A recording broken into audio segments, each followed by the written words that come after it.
ஆன்மீக நண்பர்களுக்கு அன்பான வணக்கங்கள். சூரிய திசை உங்களுக்கு வரும்போது குழந்தை பேர் இருக்காது, கெட்ட விஷயங்கள் நடக்கும் அப்படின்றதெல்லாம் ஏற்றுக்க முடியாத ஒரு தவறான ஒரு கருத்து. ஒரு ராசிக்காரருக்கு சூரிய பகவான் நல்ல நிலைமையில் இருந்தால் தான் அந்த ராசியோட வளர்ச்சியுமே நல்லா இருக்கும்.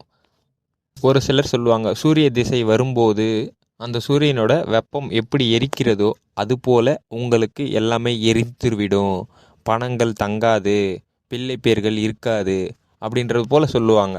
ஆனால் இந்த உலகத்தில் இருக்கக்கூடிய எல்லா ஜீவராசிகளுக்குமே ஒவ்வொரு விதத்தில் பஞ்சபூதங்கள் அதனுடைய வேலைகளை செய்கிறது. இப்போ நம்ம உணவை எடுத்துக்கிறோம். அந்த உணவு செரிமானம் ஆகிறதுக்காக நம்மளுடைய வயிற்றில் ஒரு நிகழ்வு நடக்கிறது. அந்த நிகழ்வு அந்த உணர்வு எரிந்து அதற்கடுத்த பொருளாக மாற்றப்படுகிறது. அப்போது அங்கே ஒரு பவர் சக்தி தேவைப்படுகிறது. அதே போல் ஒரு கோழி முட்டை இருக்கிறது. அந்த முட்டை பொரிந்து வரணும் அப்படின்னா அடுத்த ஒரு ப்ராசஸ் நடக்கணும். அப்படி நடக்கிறதுக்காக அதற்கு தேவையான வெப்பம் தேவைப்படுது. அப்போது இதை நம்ம எப்படி எடுத்துக்கலாம் அப்படின்னா, அந்த வெப்பத்தோட தேவை இருக்கிறதே தவிர அந்த வெப்பமே தேவைப்படாமல் இல்லை. அந்த வெப்பம் அதே போல் அளவுக்கு அதிகமாகவும் நமக்கு தேவைப்படலை. இந்த விதத்தில் நம்ம பார்க்கும்போது அப்போது நமக்கு நம்ம ஜாதகத்தில் அதிகமான நமக்கு சூரிய பகவானோட தாக்கம் இருக்குது அப்படின்னும்போது நம்ம அதை தேவையான அளவு மட்டும் வைத்து குறைத்து கொள்ளணும். அப்போது அப்படி குறைக்கிறதுக்கு என்ன பண்ணணும்? பெருசாக எதுவும் இல்லைங்க. தினசரி காலையில் எழுந்துருங்க.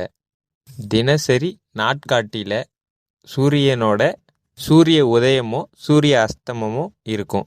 அப்போது நீங்கள் என்ன பண்ண போகிறீங்க? எழுந்து குளித்து முடித்து சூரிய பகவானை வணங்க போகிறீங்க. அந்த சூரிய பகவானை வணங்கும் போது என்ன மந்திரத்தை பயன்படுத்தி வணங்கணும் அப்படின்றத நான் இந்த வீடியோ பதிவில் உங்களுக்கு கொடுக்குறேன். ஒரு 7 நாள் இந்த சூரிய பகவானுக்கு இந்த மந்திரம் கூறி தினசரி காலையில் வணங்கி பாருங்க. உங்கள் வாழ்க்கையில் ஏதோ ஒரு சின்ன விஷயம் மாற்றமானது போல நீங்களே உணர்வீங்க. இந்த விஷயத்த சூரிய பகவானோட தாக்கம் அதிகமாக இருக்கிறவங்க தான் பண்ணணும் அப்படின்றது கிடையாது, எல்லாருமே செய்யலாம். ஒரு ராசிக்குள்ள சூரிய பகவான் வரும்போதோ இல்லை ஒரு சூரிய பகவானோட பார்வை ஒரு ராசி மீது படும்போதும் அவர்கள் வீட்டில் இருக்கக்கூடிய துஷ்ட சக்திகள் விலகுகிறது. அவர்களுக்கு இருக்கக்கூடிய